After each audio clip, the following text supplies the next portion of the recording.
பாலக்கீரையில் பருப்பு கூட்டு செய்கிறதுக்கு நம்ம 2 ஸ்பூன் அளவுக்கு எண்ணெய் சேர்த்துட்டு ஒரு கைப்பிடி அளவுக்கு சின்ன வெங்காயம் 2 பச்சை மிளகாய் சேர்த்துலாம், ஒரு பூண்டு எடுத்து உரிச்சு இதில் சேர்த்துட்டு 2 தக்காளி பழம் சேர்த்துட்டு இது நல்லா வதக்கி விட்டுணும். இந்த அளவுக்கு வதங்கி வந்ததும் நம்ம க்ளீன் பண்ணி எடுத்து வச்சிருக்க பாலக்கீரையை இதில் சேர்த்துடலாம்.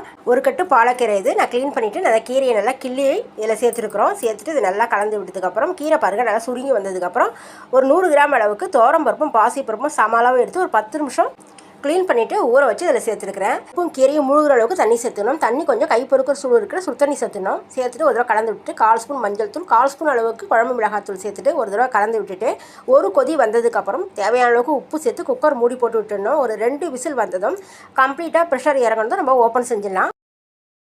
கீரையை ஒரு தடவை மேஷ் பண்ணி நல்லா மசிச்சு விட்டுக்கலாம். மசிச்சு விட்டுது இதுக்கு ஒரு தாளிப்பு கொடுத்துடலாம். தாளிப்பு எப்பயும் போல் கடுகு, உளுத்தம்பருப்பு, சீரகம், வரமிளகாய், கொஞ்சமாக வெங்காயம் சேர்த்து நல்லா வெங்காயம் வதங்கி வந்ததுக்கப்புறம் ஒரு 2 சிட்டிகை பெருங்காயத்தூள் சேர்த்துட்டோம்னா ஹெல்த்தியான பாலக்கீரை பருப்பு கூட்டு ரெடி.